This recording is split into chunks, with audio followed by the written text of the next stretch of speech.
creator, because religion was trying to take control of humanity. It was a really interesting dream. And I told Jackie, I texted her because it was raining, and she told me that she wasn't going to be able to make it to the yoga class. And when I saw her message, I'm like, Jackie, I just had a dream, and we were in it, and we were in the Gnostic age, and people from the religion we knew that we were going to die. We knew that they were going to kill us, but it almost feels like we are doing it here all over again. Jackie was so excited. I mean, it truly had a meaning. I don't know exactly what it meant, but that prayer, it literally, it's a powerful prayer, and it's a very old, from back in the day, when before religion. It's like a prayer and a ritual at the same time that they used to do. It's beautiful.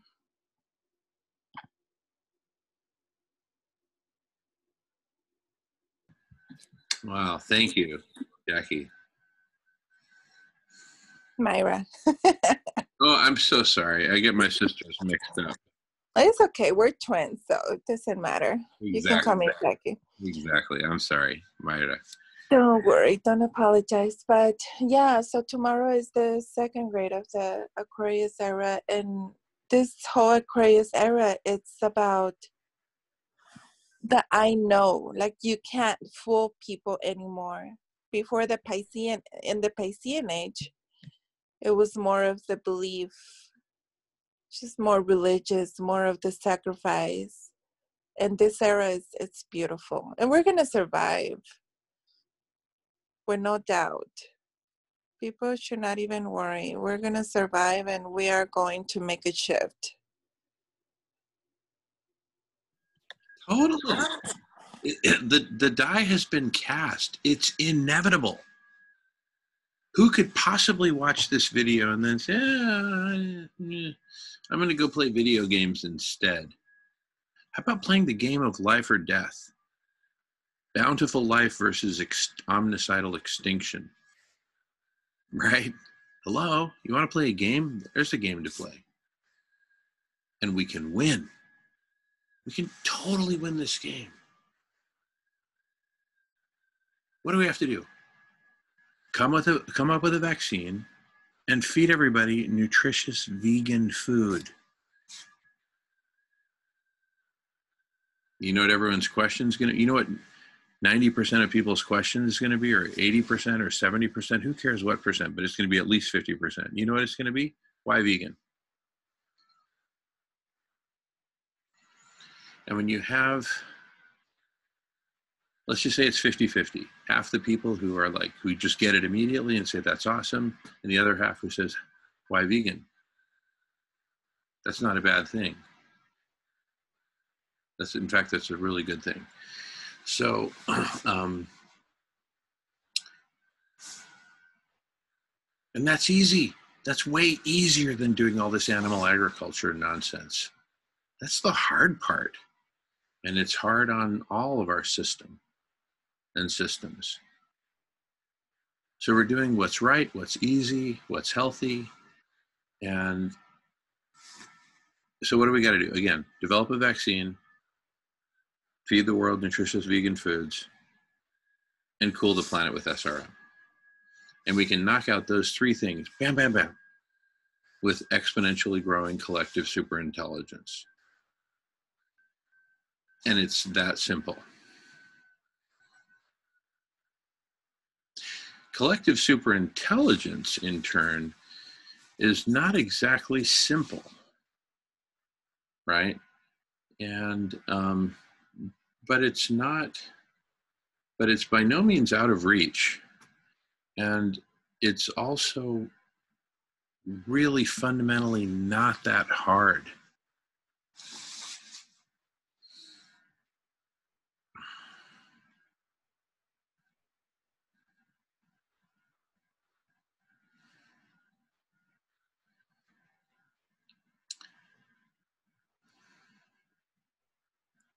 I kind of want to design the database.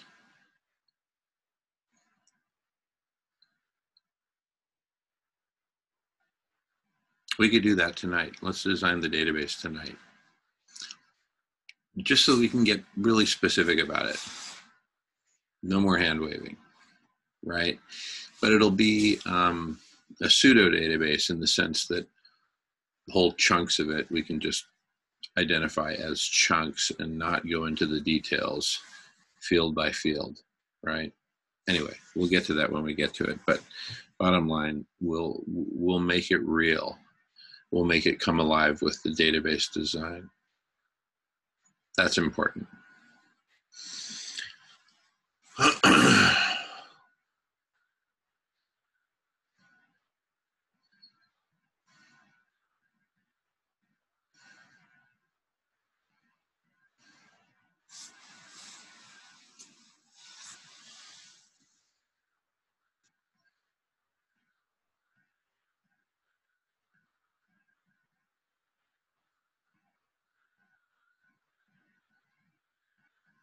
This is not hard.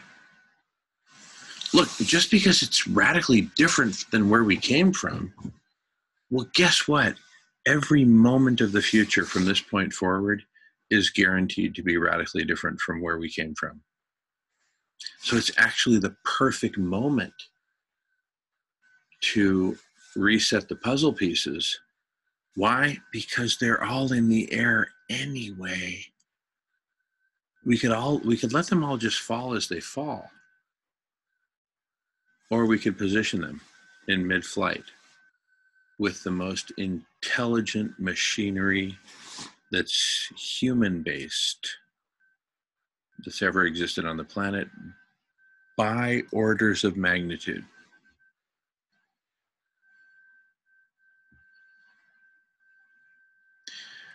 Let's put it in other terms, okay? Let's put it in terms of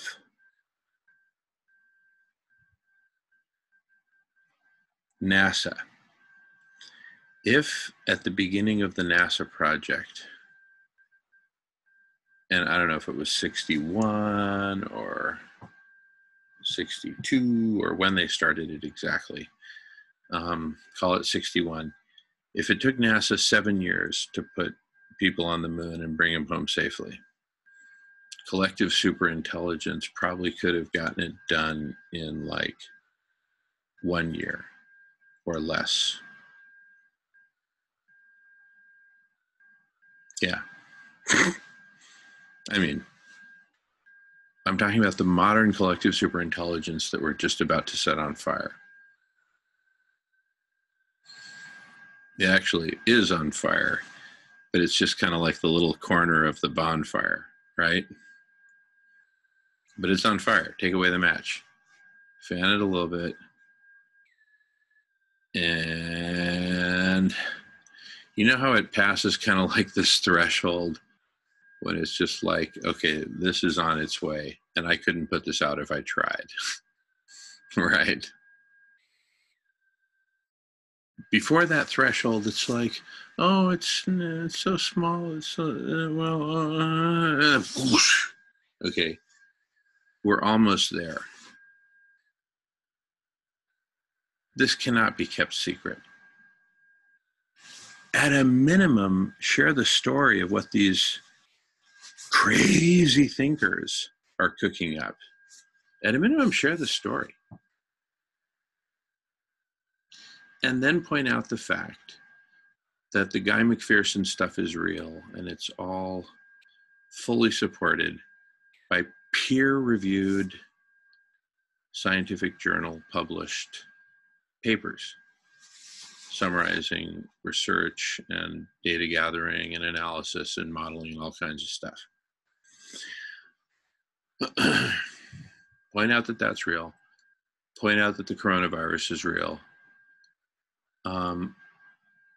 Point out these two effects, these twin effects of exponential planetary overheating with loss of global dimming, coupled with exponential approximately decline.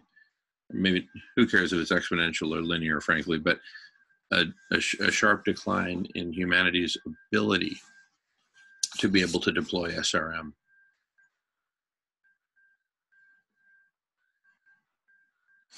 this nightmare scenario and say, what could possibly help us bridge this, right? Anyway, cut to the chase, collective superintelligence. What's that? Well, there's this 30 minutes of video. Check it out if you're interested. And if you're not, well, you know, you're not. But who the hell wouldn't be interested in that? Hello? Look, here's the thing. Let me tell you guys a major trend I'm seeing here, and a major shift is that up until a few weeks ago, call it a couple weeks ago, up until a couple weeks ago,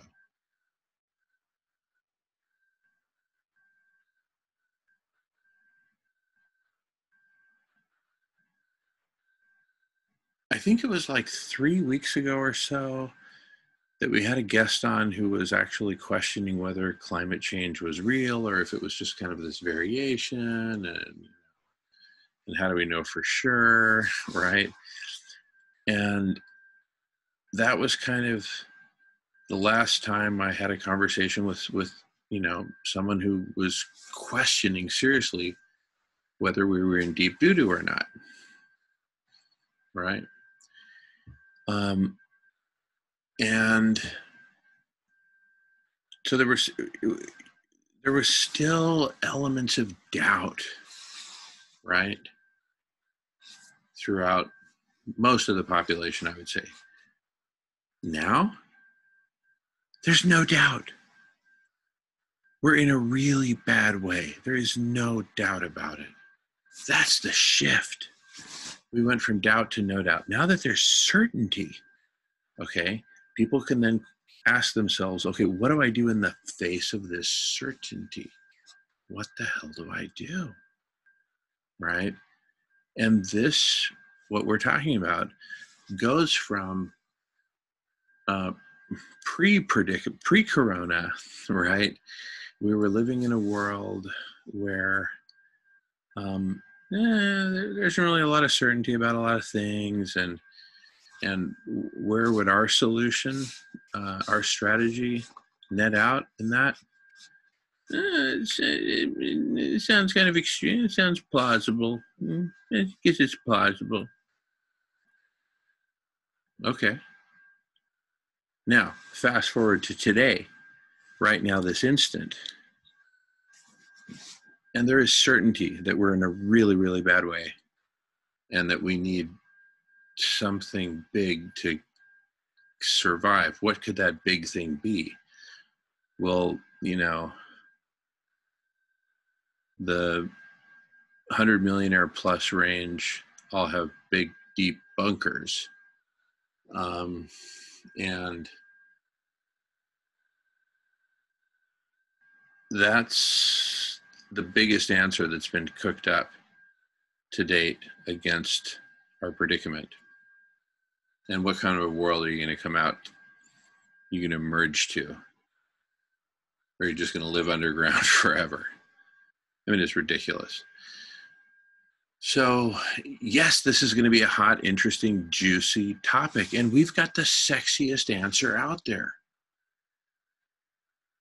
Because it's not science fiction, and it's actionable right now, and it's urgent right now. And as Emery says, check out the facts. This is all based on reality. It's all real.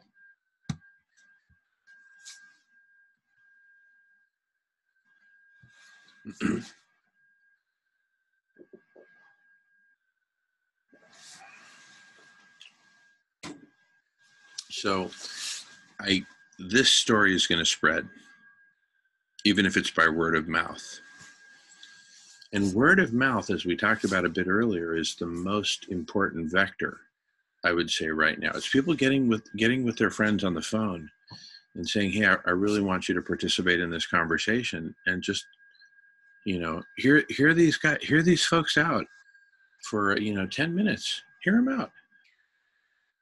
And if you're intrigued, stick around. And if you're bored, just, say, hey, I'm really glad to have met you all. Thanks so much. Thank you, Nolan, for inviting me. Goodbye. Have a good life. Right? And if you're intrigued and you like it, I mean, it's totally up to you. All I'm asking for you is 10 minutes. Who can say no to 10 minutes when everyone's grounded at home? Come on. Oh, I'm traveling next week. And before that, well, we've got dinner tonight and breakfast tomorrow. That's all gone. That's all gone. In other words, don't give me shit. You've got 10 minutes. Pardon my French, Maida.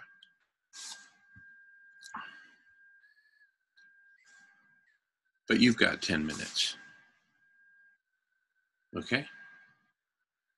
Whoever you are, you've got 10 minutes. If you're Elon Musk, you've got 10 minutes. Give us 10 minutes with any of these cats. Elon Musk, Guy McPherson, Charles Eisenstein, Daniel Schmachtenberger, any of the other folks from Rebel Wisdom, including the guy the professor in Toronto, right? Give us 10 minutes with any of these folks. Joe Rogan. How about it, Joe? So I think one of the lessons from Cesarni is that we need to put it in writing and make it precise and concise, right? But for me, this is the best way to put it in writing because we get to practice it and play with it and bounce it around, and it's a living thing, right? And wherever it settles, that's where it settles. By the time it settles there, it's just a meme that's just circulating and building momentum. Because right now we only want to be playing with stuff that's going exponential, like collective superintelligence itself and many of the components of collective superintelligence. So exponential toys, those are the toys we want for Christmas. And Christmas needs to come way early this year. So what are we talking about specifically? We need exponential improvement in transcription technology. And I think we just need to apply better AI to that for better pattern matching and also learning, dynamic learning from getting corrected and all that. We got to nail transcription. So it's just down, right? So let's farm that off to the transcription people. But here's the thing. Let's form a collective intelligence around transcription. Who are the transcription gurus? They're all at home. So let's have a transcription, a voice-to-text transcription, a multi-party voice-to-text transcription. That's the challenge right there. With dynamic learning and that the Jamin bot learns Jamin speak. And so, the software, see right now, it's the same damn software. It's not customized. They used to have you train on it, but now it's gotten so good, or has it? There's still plenty of errors. We need to get this stuff optimized, right? Because we got to have transcription on the fly and then indexing on the fly. I'm sure that's a solved problem. The transcriptions contain what each person said, broken into sentences. And I think we don't even need to do any ontology mapping. I think just word frequency and correlations. And sequencing within correlations. Basic stuff for mapping out just patterns. I think we can go as far as we need to go for, at least a couple iterations on the platform with basic, word frequency and other basic elements, basic metrics of a document made of words and sentences. But I think they could even just ignore the sentences and all that, and even ignore who said what for purposes of just, conversation mapping. But then if you want to track down, hey, who are the people I'm looking for? Fine. All these words were used in this conversation, but who said what? Well, beyond who said what, here's what I'm looking for.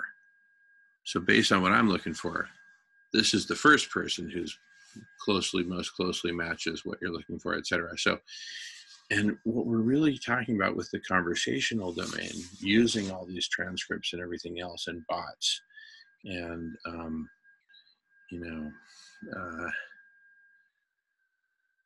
conversations with bots, which can be as simple as we write a list of questions, they answer their answers, and we use the same word frequency software for matching and patterning. I mean, like, we don't have to get really sophisticated in our first iterations.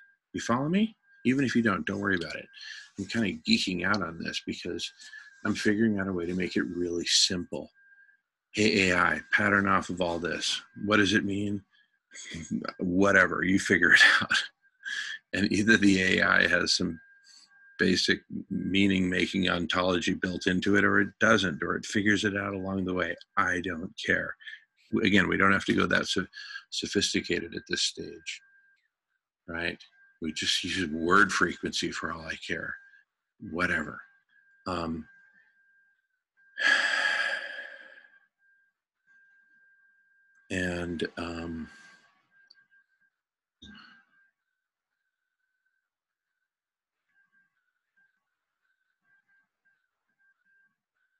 And we help people find what they're looking for.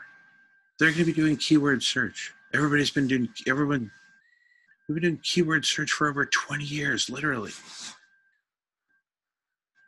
It's what we do. So just with keyword search alone, we'll go far. And then whole document, whole transcript mapping and search and whatnot, like I was talking about, pattern, word frequency, that'll get us even further. But you see, at that point, that's where the exponential coevolution of the platform and the community will take off. By then, I mean, we don't need high tech to get us to a place where it's really skyrocketing. And as it skyrockets, that's where it picks up all the high tech that it needs as it goes, right? Because at that point, it's a steep exponential. So the tech will get more and more and more sophisticated, more and more powerful. It's as simple as that. And it'll make everything transparent based on what Myra was saying earlier. But you won't be able to hide anything anymore. Here, the lights are on. Somebody turned on the lights and now you can see everything. It's so simple. The modeling is going to make it that simple. The experimental data that the model rests upon and is linked to, it's all transparent. You can just audit any part of it that you want at any time. It's all fully supported.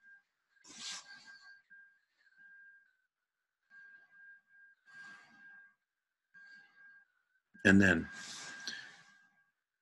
mash up all these engineering solutions with the kind of political, philosophical solutions that we were looking at with Agora, right?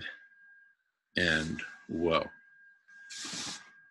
we're off to the races. And that means, for example, even for a project as complex as SRM, we'll be able to generate the engineering solutions and the political solutions and the cultural solutions, the philosophical solutions, the religious solutions, the nonprofit solutions, the government solutions, the financial solutions, the media solutions, et cetera, et cetera, et cetera, et cetera, all the above.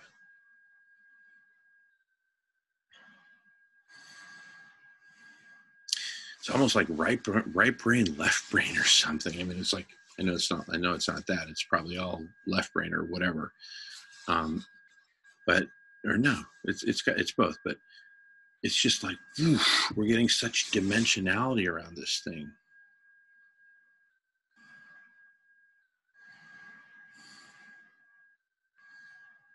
Getting it from every angle.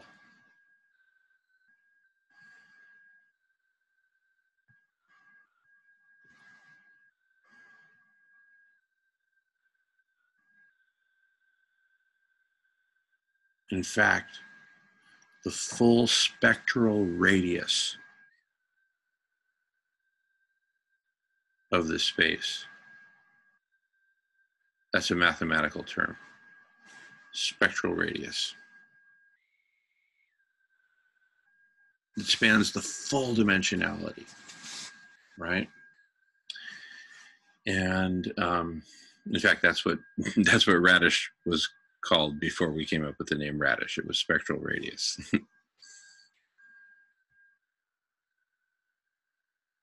Anyway, we span the full spectral radius of the entire space, all dimensionality, cover it from every angle, and innovate, design, model, feedback, optimize, right? Brainstorm, right? And every stage of every step of this, all the way around the circle. Let me screen share so you guys know what I'm talking about. Every stage of, all right, every stage of, oh shit, sorry.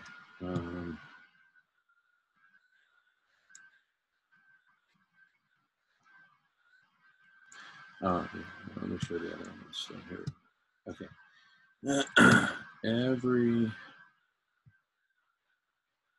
Every stage of this, of our basic formulation of collective superintelligence, every stage will be moderated and managed and forwarded and lubricated by the conversational domain. Deep understanding, conversational domain. The taxonomy. There'll be conversations at every point. Look, just imagine that, like, building a skyscraper or something. Oh, you know what? Doesn't the whole world look like some badass dude on roller skates or something? It's like hairy legs or something like that. Anyway, so you got a whole world skating to the future.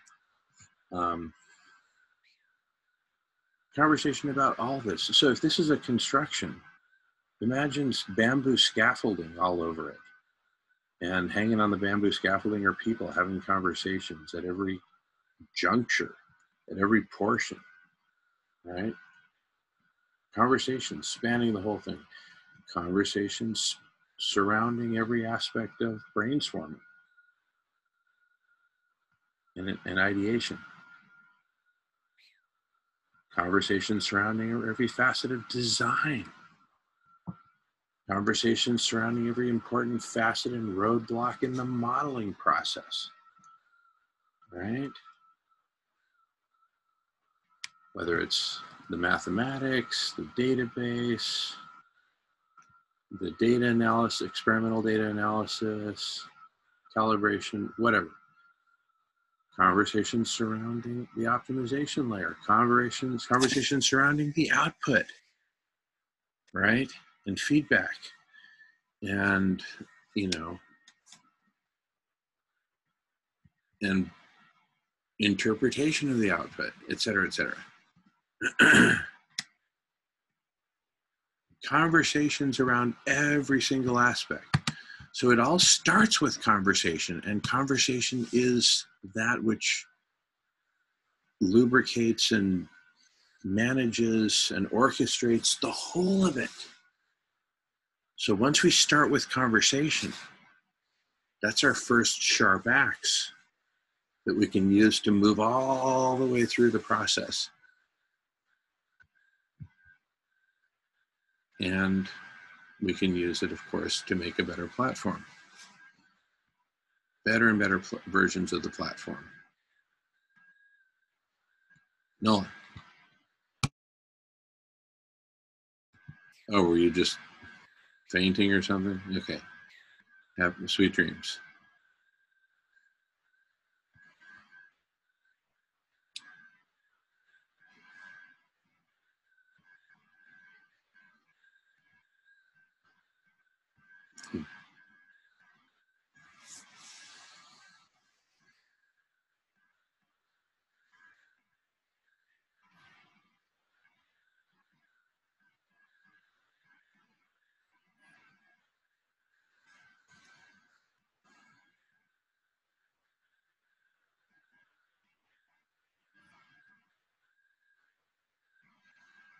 Yeah, the die is cast. We are doing this. It's as simple as that.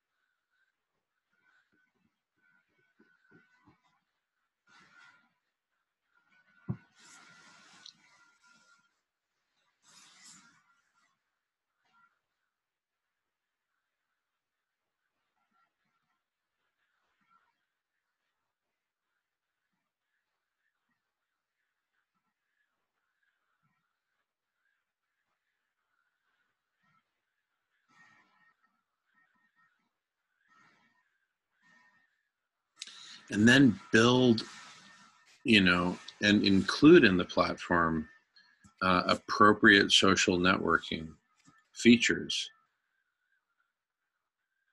Because I think, and I think this is where this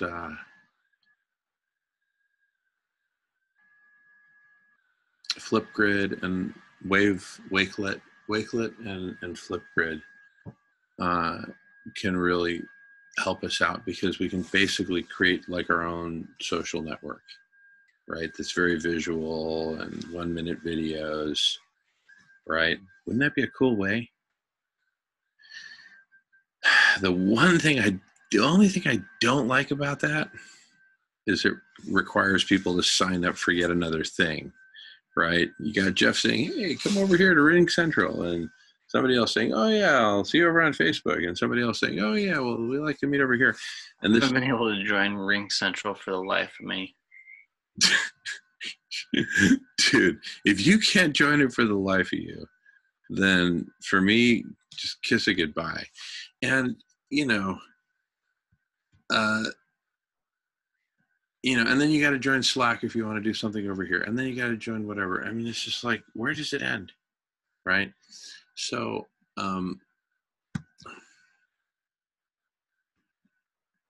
yeah, Jeff at Ring Central. Anyway, we can. But what's my point?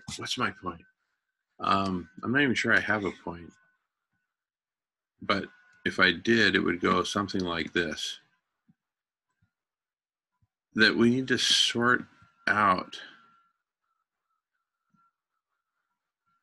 what we're going to do in terms of using these other services versus just building out our own walled garden and our own code, right? I'm still pretty darn hip to the idea of using Dashboard to integrate with these other web services, because among other things, if you don't have a Reddit account and you don't have this account and you don't have that account, listen to this.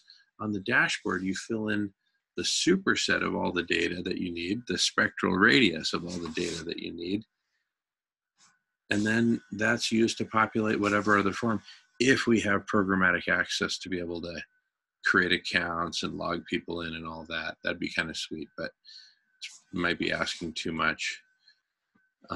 Until, listen to this, drum roll, listen to this, you guys. And this is something that Nolan used to talk about, but I used to poo-poo, right? Until now. What am I talking about? I thought you'd never ask. No, what I'm talking about is that these different companies, these different tech companies with these different social networks and different this and different that, different web services, would be willing to come together and play ball with us and actually do first a, I'll just call it kiss and tell kind of relationship. Exchange data, kiss, they each maintain their own identity, their own separate existence, but they share data and they make it easy for us to do our job, which is to build the dashboard that integrates them all, right? And let them all have say in that. Why not? Right? But bottom line, get it all integrated. Because then we essentially appropriate these portions of the collective superintelligence that already exist.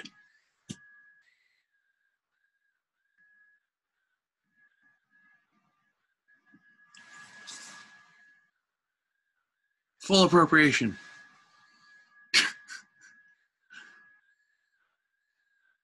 Full appropriation. Full annexation. Why? Because it all gets integrated into the whole, which is collective superintelligence, which is what everybody's going to be talking about anyway. Yeah, that's right. You know what we should schedule for the next block party? We should have a half an hour for upcycling Facebook, half an hour for upcycling Reddit, half an hour for upcycling Zoom, half an hour for upcycling Twitter. Yeah, that's what I'm talking about. Half an hour for upcycling Wikipedia. Who says we can't? And then by next block party, word will have spread. We just got to make that happen and count on it. Okay? Like I said earlier, this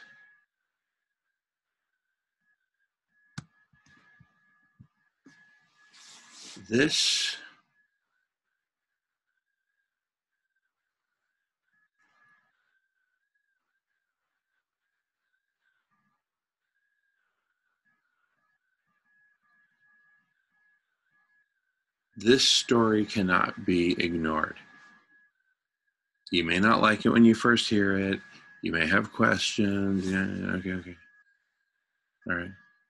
You cannot ignore this story, and there's nothing that competes with it, either in the severity of the problem or the badassedness of the solutions.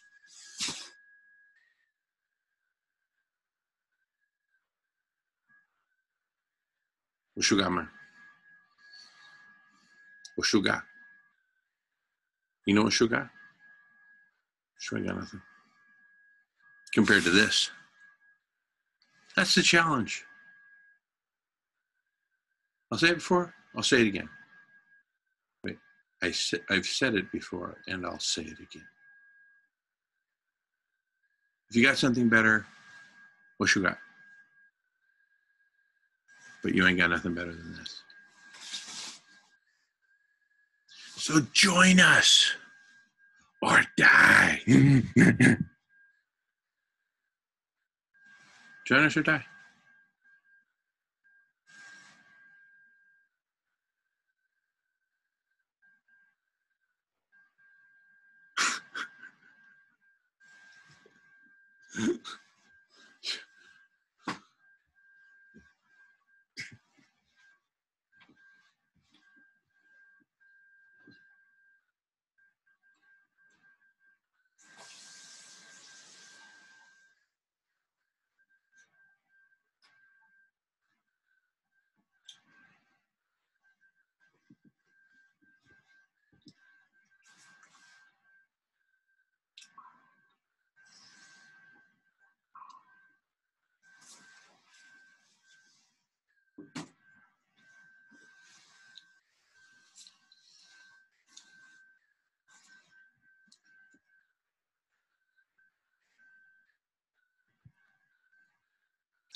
So really,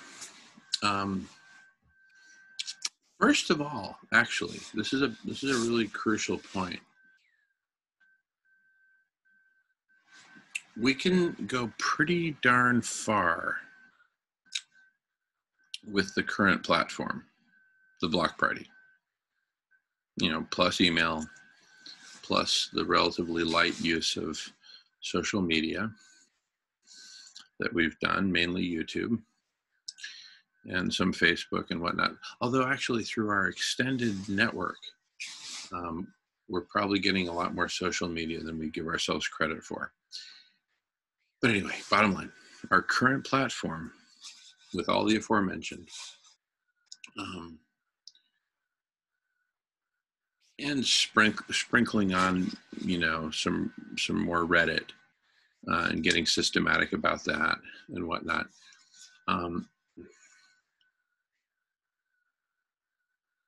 Our current block party, we can span all the tech companies that we want and all the topics that we want in a 24-hour period.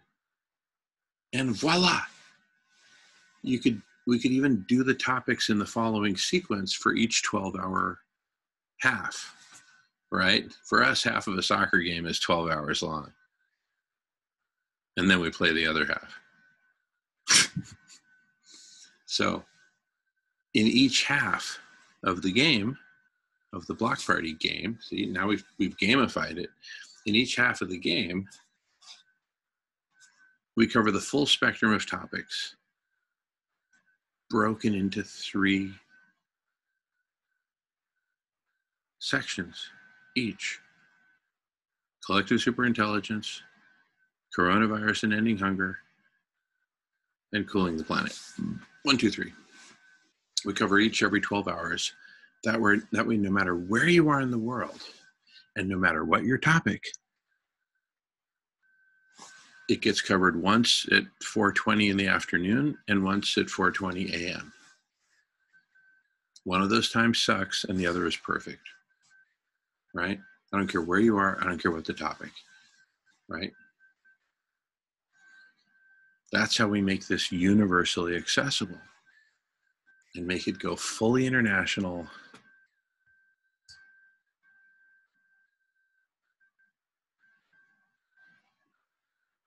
And just make it rock. We've got the platform for it. We cover all topics in the Block Party. We cover each topic twice. And we just plow through the topics. And then when people see the value in this and we have enough participants, we start expanding the Block Party into Operation Rolling Thunder. Every 24-hour period, another Block Party, until we have a whole chain of block parties for. Did I say blockchain? We're redefining the blockchain.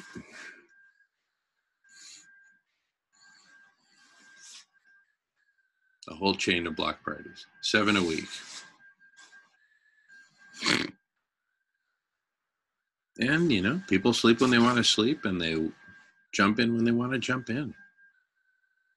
Right? Like I said, no matter where you are, no matter what topic, there's 2 times that you have: 1:15 in the morning and 1:15 in the afternoon. One of those times sucks, the other is perfect. And that's it. And once you jump in, you're going to be in for a while, because you'll see what goes from there, what builds on top of your solution that you're most interested in. Mine, collective superintelligence. And then I get to see what gets built on top of that. Oh, coronavirus. Oh, food distribution, ending hunger, veganism. Cool. Oh, cooling the planet. So naturally, I'm going to want to stay for more. Oh, coronavirus is your interest. Okay, come for that. And then once you see how we solve that in tandem with ending world hunger and veganism, then you'll be fascinated to see what else. And then you'll learn about SRM. You're like, well, I didn't know about SRM. Well, now you do. And then people will start hanging out at different places around the wheel. In fact, maybe that's the way to represent it. Draw it out like a wheel, right? Where you literally have to kind of like rotate it around, or I don't know, twist your head. It'll be good exercise. Maybe it'll even help Nolan to loosen up. You know, so you want to read one part of the wheel, another part of the wheel, that kind of thing. Yeah. And then you got the whole clock, and there it is. Block Party. 24 hours of fun. Except for when Nolan's overtired. Then it's not so fun. No fun for you. Just kidding. Get some sleep, man. Here, I'm going to pause it for a quick second. All right.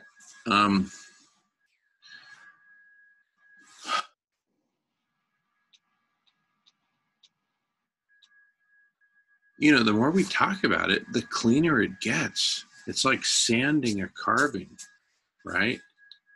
This is getting really smooth. Nice and smooth.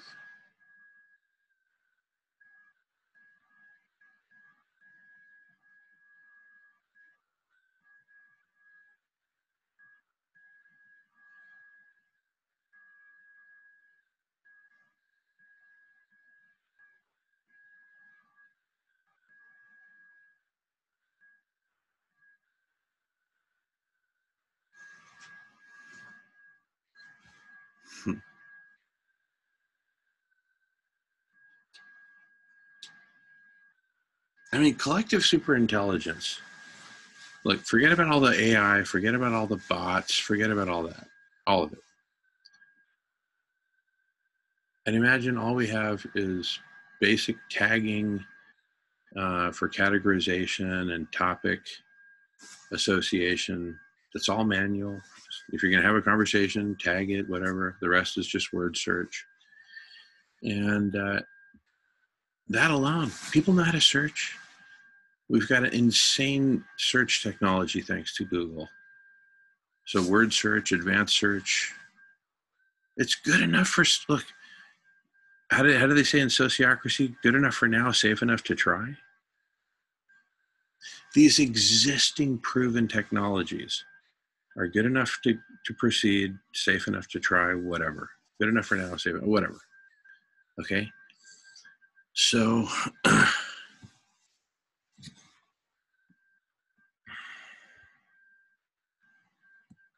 with no AI,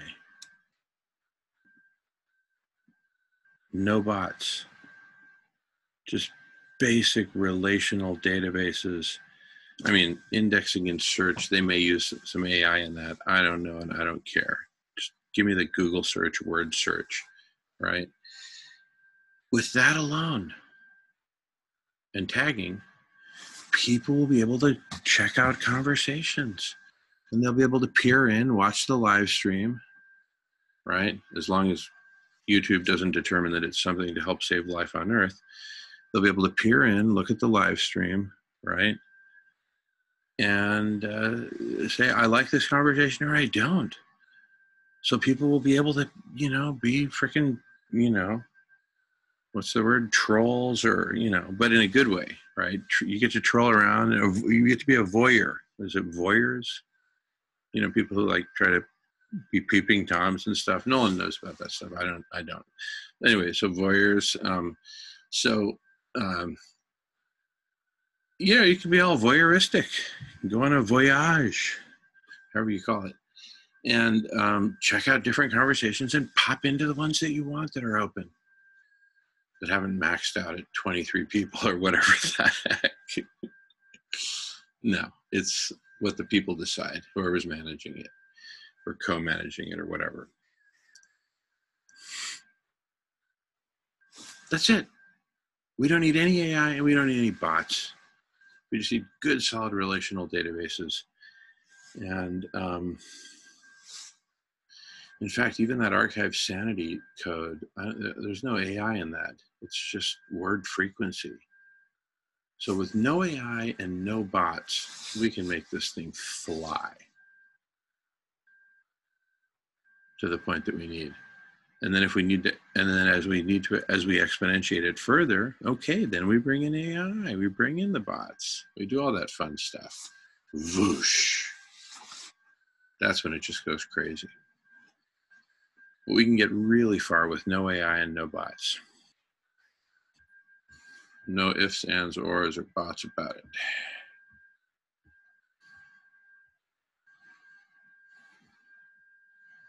Bots will make it better, AI will make it better. All right.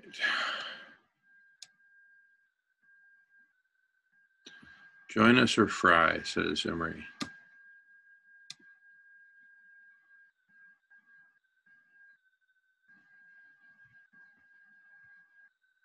Bring in the word hopium. Huh. Yeah, we're your friendly neighborhood hopium dealership.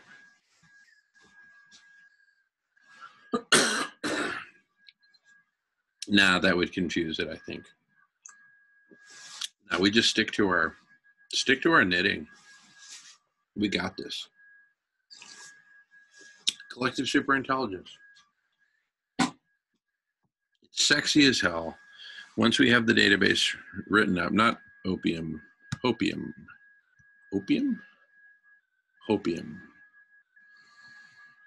Anyway.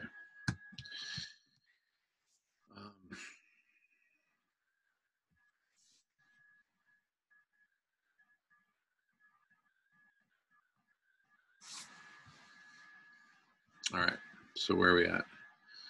1248. Let me, shall we design the database? Have we done enough hand waving? I'm just making fun of myself because we've gotten pretty far just on hand waving. No, that's not true. We've made some cool software in the conversational domain, and now we're going to take it further. I will screen share in a moment.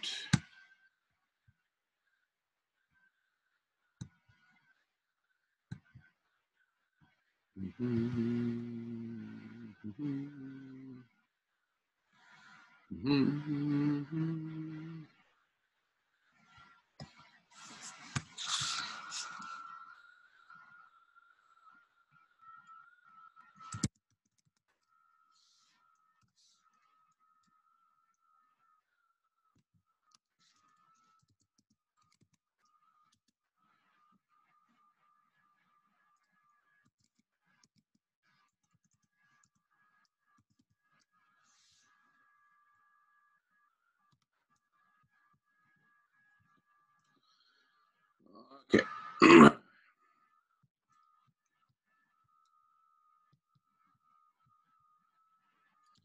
Everybody says do it, so we're going to do it. All right, let's build the database for collective superintelligence. I mean, for the conversational domain. And then we can take it further as we wish. And let's make this a little more user friendly. That seems about right. Okay, so what do we got?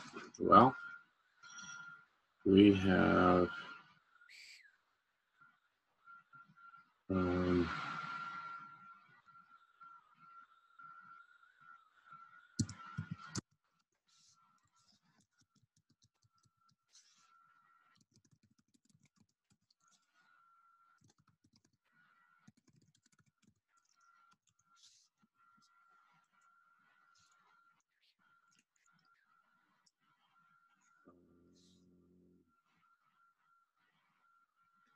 and then let's just create an abbreviation for that.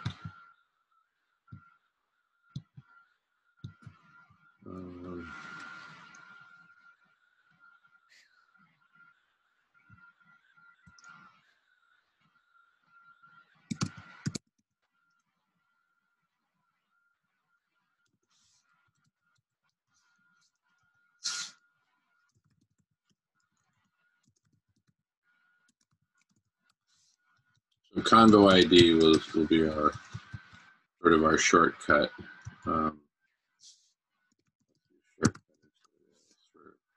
What that is.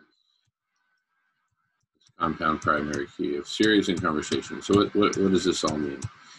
A given series, for example, the series could be chocolate, and the conversation could be 1, 2, 3, 4, 5, 6, right? The series called chocolate, and there's 7 episodes.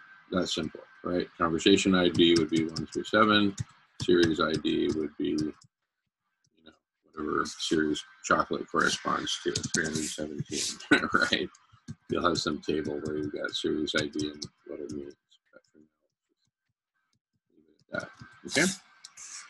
Don't forget about these details. You now got the general idea, right? Okay.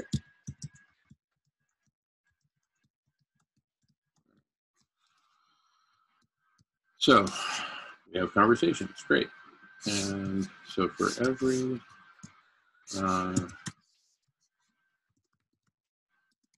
every conversation, we will have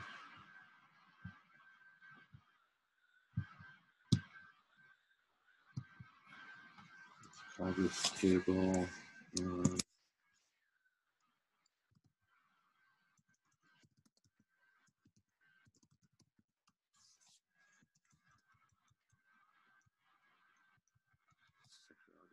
Table names over here.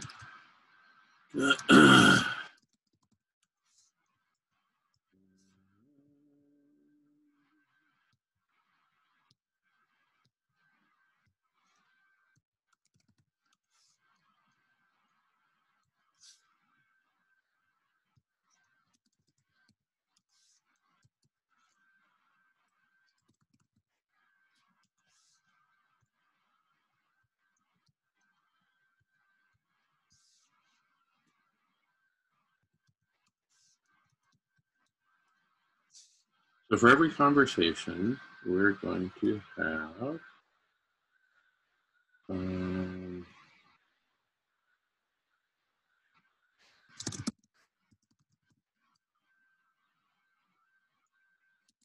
there will be an associated transcript.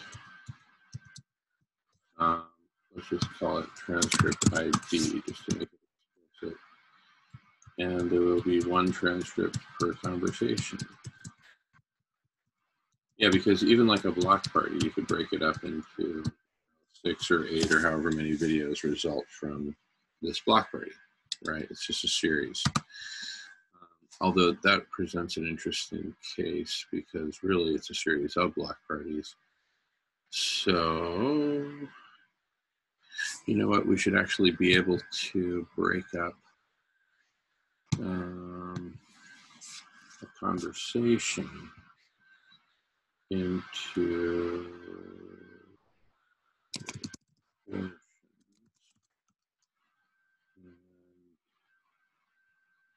then, okay, so this will actually not be.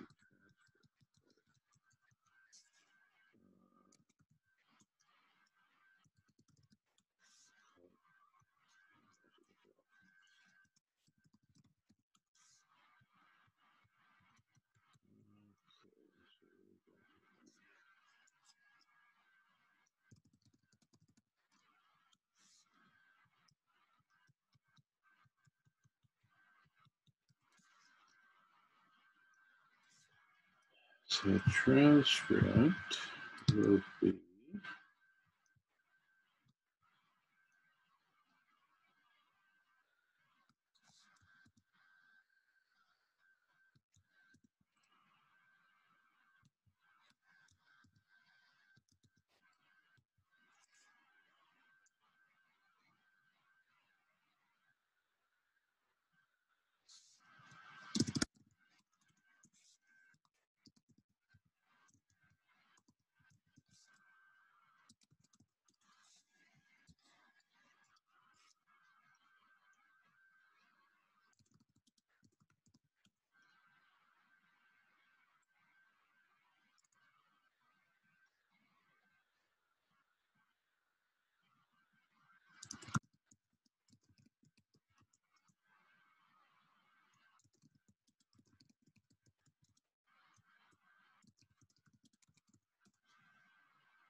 okay.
Okay.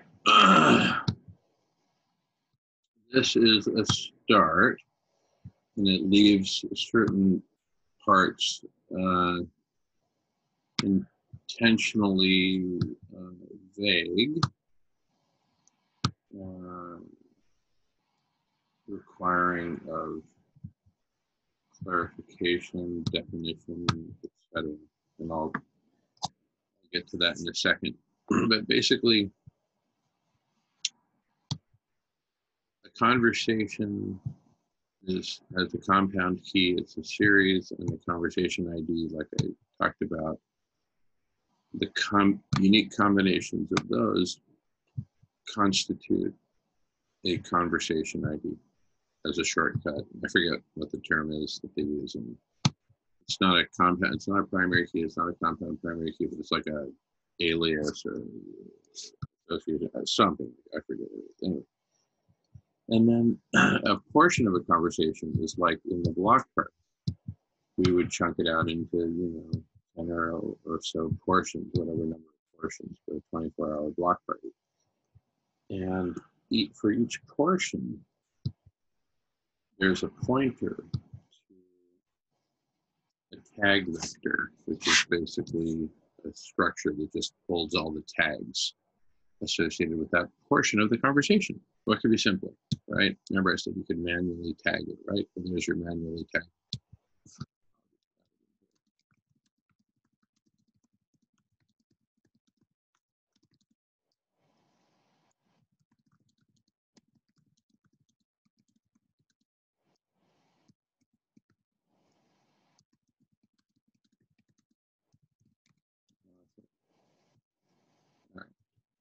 And transcripts, and the transcripts are by portion. Each portion has its own transcript.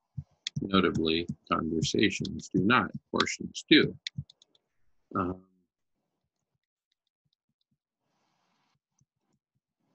And this table would include a pointer to the transcript ID, which in turn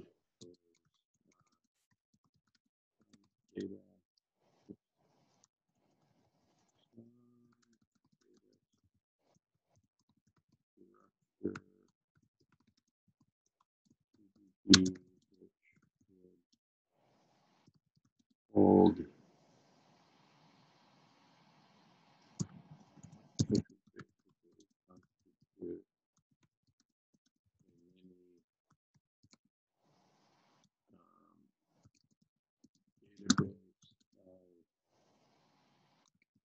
call them sentences and paragraphs to make the point.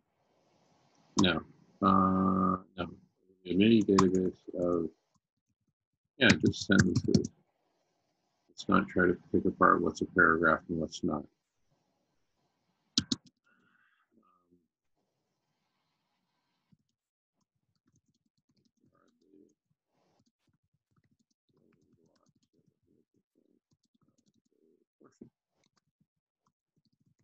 Have a conversation. Okay. Conversations by the slice. And for every portion, there'll be a word count and a pointer to a word frequency vector. I put that in bold because we'll talk about that in a minute. In fact, we'll take a little field trip based on that concept. And then a pointer to the participant vector ID. This is simple.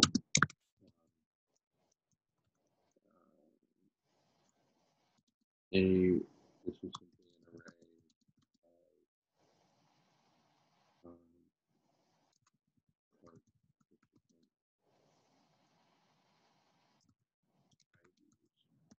simple as that. We're the participants in that portion, right? And then for every portion, we'll have basic portion statistics like words per sentence, seconds of silence, average seconds of silence between speakers, one standard deviation on the above distribution of seconds of silence. And really, I'm just trying to get this down right now and not trying to explain every last detail, but just kind of give you a flavor of it. And then other participant statistics, this gets a little more colorful, right? So look, you've now got a compound primary key of 3 different keys. In order to find out what we're talking about, I need to know which conversation, which in turn consists of series ID and conversation ID within that series. I better numbered 1, 2, and for each.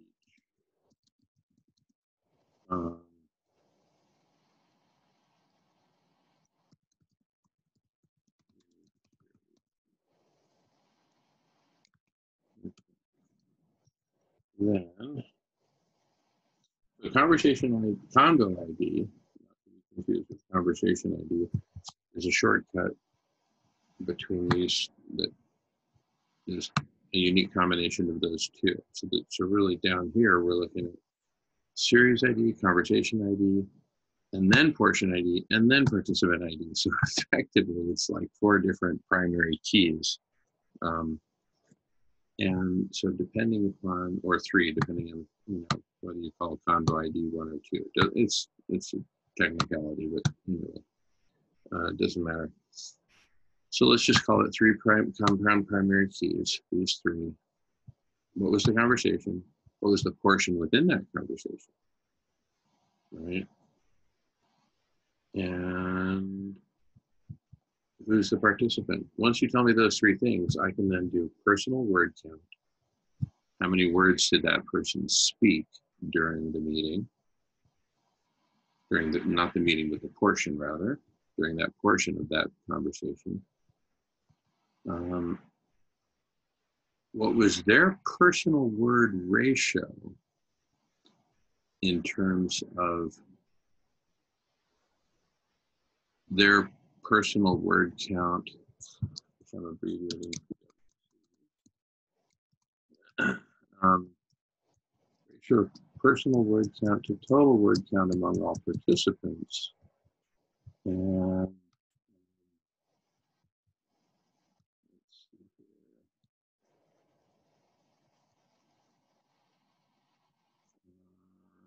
then let's have personal word ratio. Okay, we'll call it.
Okay. I just had to do a little cleanup there. So basically, for every one of these compound primary key combinations, conversation, portion of the conversation, and participant within that portion, we'll have personal word count, personal word ratio, overweight or underweight. All this has to do with how much did the person speak relative to the rest of the folks, right? Don't worry about the math now. Don't even worry about the detailed definition of the concepts. Just get the flavor. So how much are they talking relative to the other people?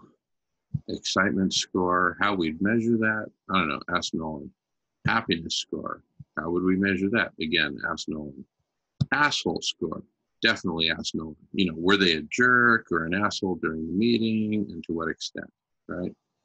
Likability score, you can ask me that. How like, I'm just kidding. Like did they seem to, to elevate the energy of the room, and were people happy, and or were they more like, when this person talks, it's kind of a downer. You can tell by people's faces. Well, if you can tell, the AI can tell. Or it could even, and look, these kinds of things can be calculated either by AI or by taking an anonymous survey, right?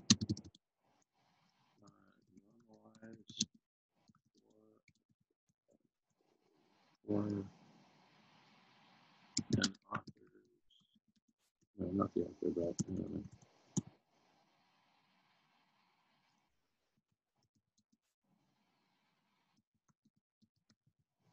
person who's being surveyed is the surveyee. Normalized for the surveyees.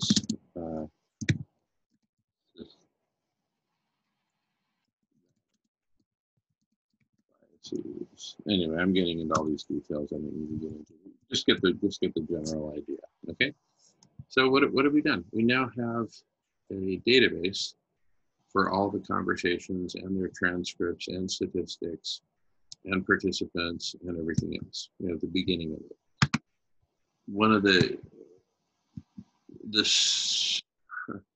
probably the single most sophisticated piece of data in the whole gamut is this one that I highlighted in bold.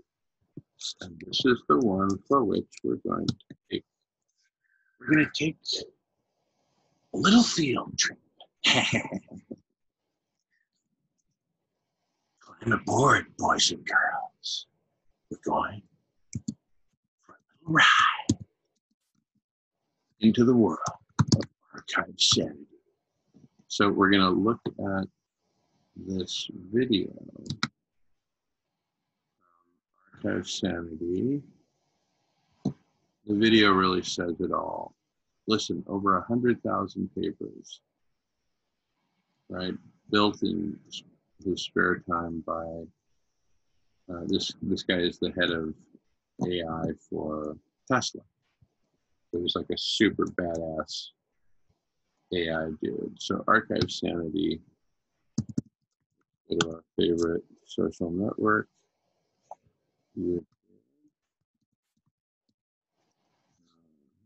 Okay, archive sanity. All right. There's like, yeah, this is good. Introducing archive sanity. But check it out. Of papers and works.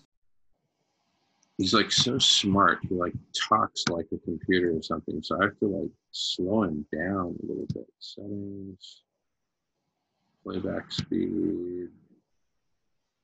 Let's slow him down at least 25% and see how that goes. Okay, here goes. We all know and love Archive.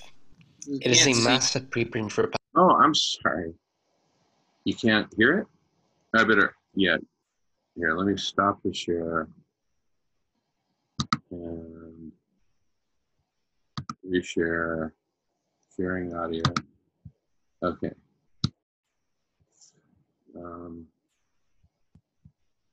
Full screen. Okay. You guys ready? Nolan, give me a thumbs up if this sounds good. We all know and love Archive. It is a massive preprint repository with a lot of wonderful papers. Unfortunately, these papers are not very easy to skim, search, or sort. New papers are also added every single day, but unfortunately, all you get is this huge featureless list. It's easy to miss interesting papers that might be relevant to your research. Introducing Archive Sanity. The function of this website is, as you might imagine, to preserve your sanity when dealing with Archive. As one of its features, it offers the same view of recent new Archive papers, but all papers are now laid out in a nice way with a thumbnail preview of the paper for a quick skim and abstract below in green. Unlike Archive, there are a lot of nifty additional features included.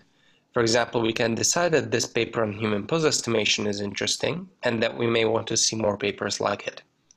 For that, we can come here to the right and click on Rank by TF-IDF similarity to this. And Archive Sanity will re-rank all papers in arXiv based on their similarity to this paper. So in particular, here we see all the papers in arXiv that are on human pose estimation. This is based on bigram TF-IDF encoding of the full text of papers and works very well. He said TFI encoding. I think that's like text frequency, which is like word frequency. Here, let's continue. It's term frequency inverse document frequency. Mm-hmm. Yeah, it's like frequency, but normalized relative to the whole population of documents or something like that. That's where the inverse. Anyway, I'm just going to rewind a few seconds and then we'll continue. And their similarity to this paper. So in particular, here we see all the papers in arXiv that are on human pose estimation. This is really Unlike arXiv, there are a lot of nifty additional features included. For example, we can decide that this paper on human pose estimation is interesting and that we may want to see more papers like it. For that, we can come here to the right and click on Rank by TF-IDF similarity to this. And Archive Sanity will re-rank all papers in arXiv based on their similarity to this paper. So all papers in the arXiv. In this case, there's like 100,000 papers. So it's doing, I think it's relatively simple word vector frequency comparison. Anyway, sorry to keep interrupting. Last time. Here we go. Rewinding a little bit first. Like it. For that, we can come here to the right and click on Rank by TF-IDF similarity to this. And Archive Sanity will re-rank all papers in arXiv based on their similarity to this paper. So in particular, here we see all the papers in arXiv that are on human pose estimation. This is based on bigram TF-IDF encoding of the full text of papers and works very well. We can also search papers. For example, we can see what Geoff Hinton is up to by searching his name. And here we see all of his papers recently posted on arXiv. You'll notice on the top right that I am logged in with my user account. This allows me to save any papers I like to my personal library. For example, if I like this human pose estimation paper, I can click on this diskette to add this paper to my library. If I go to my library here on this tab, you can see it appear here on the top. Along with it, there are many other papers I've already added as interesting to my work. So these are all the papers currently in my library, and there are many. I can also decide that I'm actually not that keen on human pose estimation and remove this paper from my library by clicking on it again. Listen to this, you guys. We could use exactly this code, which is open source. It's on GitHub, it even provides the link. We could use exactly this code, this program, and simply change the name to Conversation Sanity. Because what is a conversation but a freaking transcript combined with a link to a YouTube video? All right? Anyway, I'm going to rewind like 10 seconds and continue. Library, and there are many. I can also decide that I'm actually not that keen on human pose estimation and remove this paper from my library by clicking on it again. The library is not only useful as a way of keeping track of interesting papers. Archive Sanity will take the papers in your library and use them to recommend related work. Internally, all of these papers in your library are positives, and all the papers outside of it are negative. And Archive Sanity will train you a personalized SVM based on bigram TF-IDF features of papers. We can then go to the Recommended tab to see our results. Here we can see all the papers posted over the last week that Archive Sanity thinks would be most interesting to us based on our library. We can also filter papers to different time ranges. For example, if we click on all papers posted over the last year or over all time, we could find related work that we may have missed and we should really know about.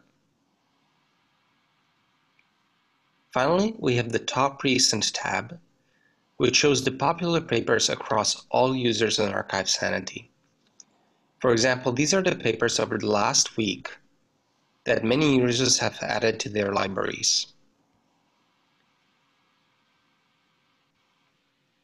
And these papers can of course similarly be filtered based on time ranges. Therefore, even if you don't have an account yourself, you can still see what papers other Archive Sanity users find interesting. And that's it for a quick tour of Archive Sanity. Currently, the project website is only hosting papers from machine learning parts of Archive, such as CS, CV, CL, LG, NE, and StatML. This is mostly because these are the areas that I personally work in. However, the entire source code for Archive Sanity is on GitHub, so anyone can easily create their own fork of Archive Sanity for other parts of Archive as well. Okay, so I hope you enjoyed the tour and that you'll find the website useful. Bye-bye.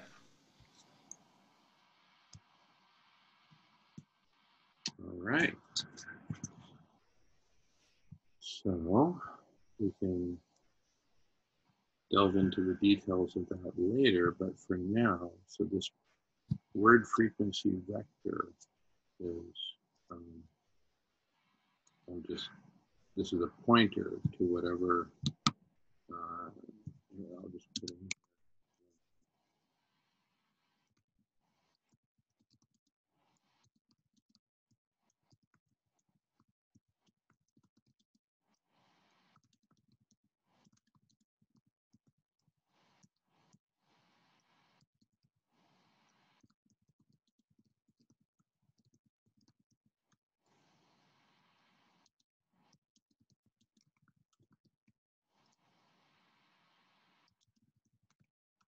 Okay.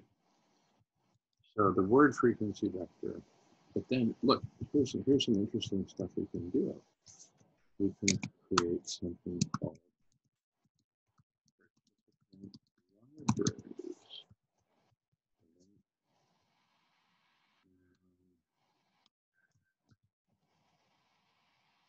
Got a participant and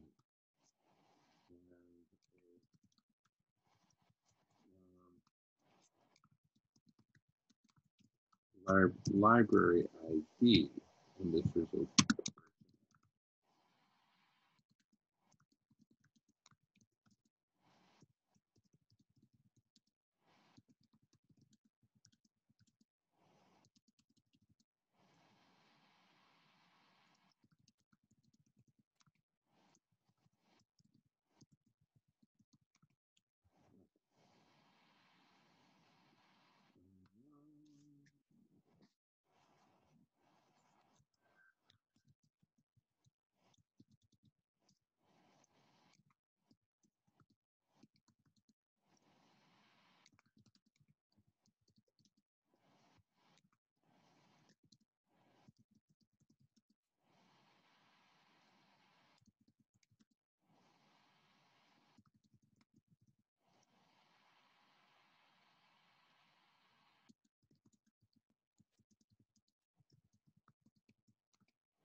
All right, transcript. Anyway, both of these that I highlighted in bold, I mean, that's as dense and sophisticated as it gets in terms of structures, and it's really not, really nothing out of this world, nothing complicated. See, now we can have libraries, and then when it wants to do, oh, this is cool. Okay, so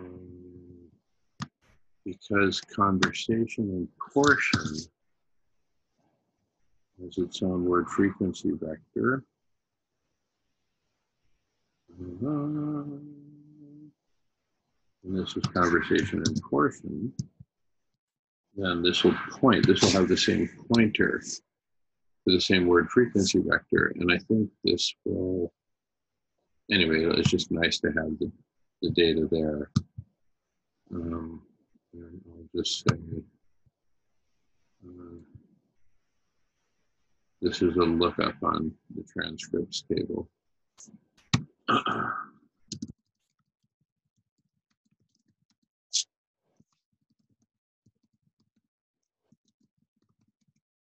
Pull it from there, okay. And then,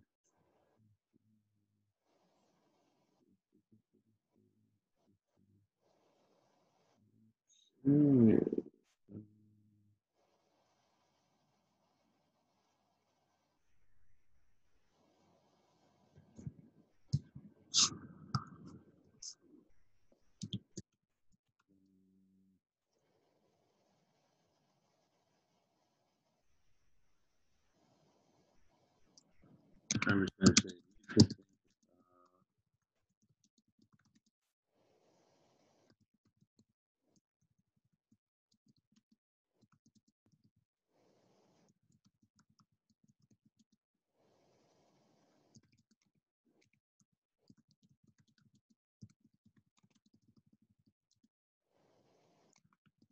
so what we're really comparing is two different portions.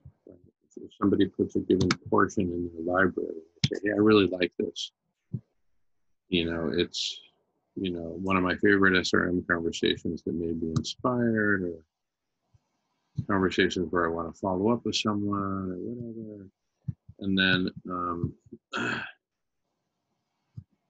for each library, that library as a whole will be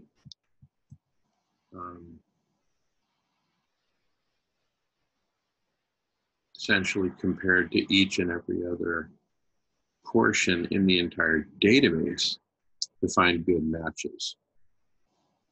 Right, and I just need to think about the data for that. Should it be a temporary, table, permanent?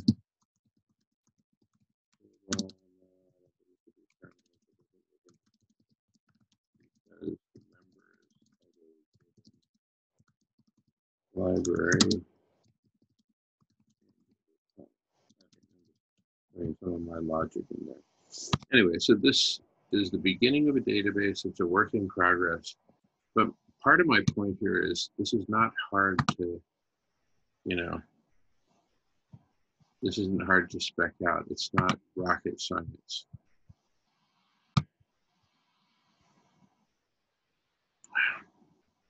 And it'll work beautifully for our purposes. You want to find other conversations like this one that you just liked? Boom, here they are. Boom. Right? You want to filter for conversations where there's no assholes? Set your maximum asshole tolerance level. Right? And I'm using that as a, you know, a real serious business / technical term. And it's important. Right? All this stuff's important.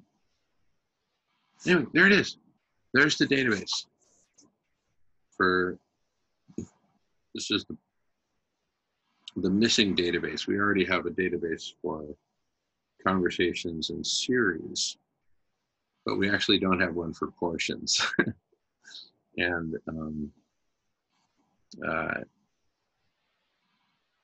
that's why I created it here.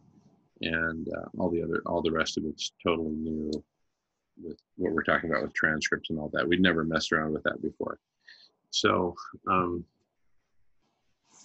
in terms of database design and in terms of pseudocode, like all the equations for all the math, all the calculations and all that, I can do that. Not in my sleep, but I can do it when I'm very, very tired, like at 1:38 in the morning when I've been in meetings since 6 a.m. Right? So I can do it when I'm tired. No problem. So databases, got it. Calculations, got it. Pseudocode, got it. I just need some pretty good coders. And then we need a whole team on top of the transcription and the learn. Now that's heavier duty stuff, but fortunately there's a whole, category, if not industry, not industry, but there's a whole discipline around transcription. I'm sure a bunch of good open source data. We could probably just take the open source code and then layer some kind of learning algorithm on it or something like that that gets personalized for each person. I don't know. We'll figure it out, right? How hard can it be? Right? I know. Look, every time, huh? I said famous last words. Anyway, here's what I think. Imagine that every time you're doing, okay.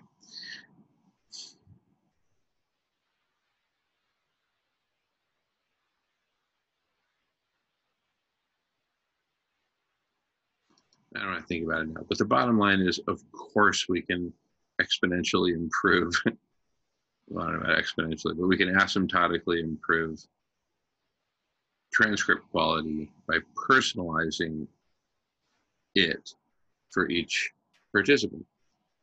Simple as that. So we'll get it really, really good, right?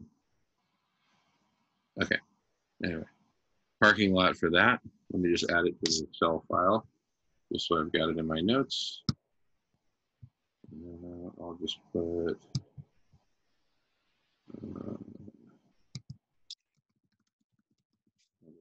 stuff and some description. Okay.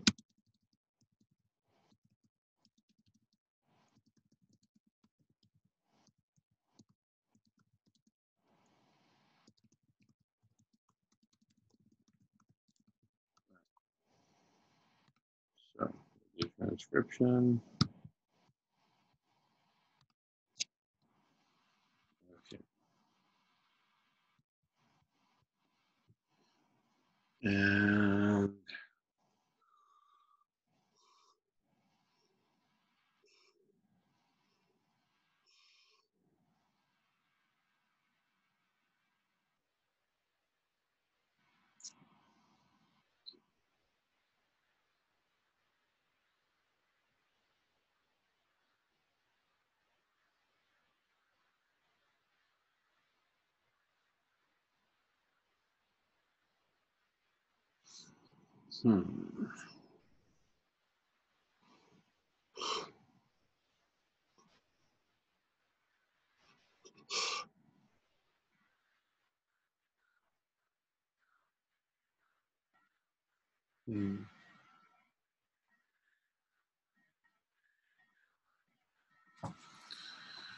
All right.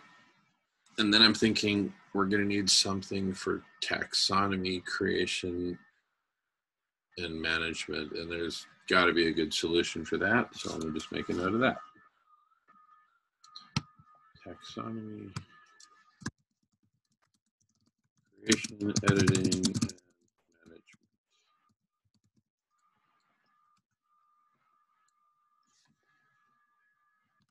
That'll be fun. And just like with transcription, I'm sure there's a good solution for taxonomy creation, editing, and management.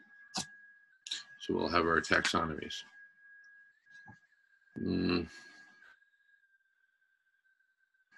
then likewise for brain swarming, those will be permanently saved in the database, all the brain swarming sessions, which lead to solution ideas for solutions. And then we'll have GitHub for solutions, that's for solution design.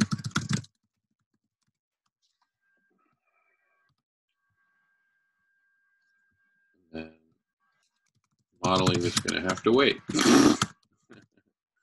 That's a whole vast topic unto itself. But as an interesting starting point, the last time I had a serious conversation with a professor or a grad student about climate modeling, there were around 8 or 10 climate models in existence that were actively supported. So the good news is they exist. Another piece of good news is we have variety to choose from. And another piece of good news is it's 1:44 in the morning. We've been talking for 2 hours straight since 11:45 in the evening. Should we take a little break? But we don't have to take a break. And actually, I think it would be kind of nice to take a break. Anyway, isn't this cool? We're speccing out what we need for the system to work. The database, that's the heart of it, the conversational domain.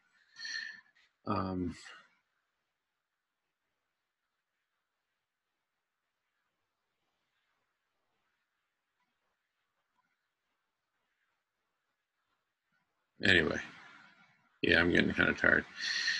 Maybe we should take a little break. I think 2 hours at a stretch is fine. What, 15 minutes, something like that? Let me stop recording.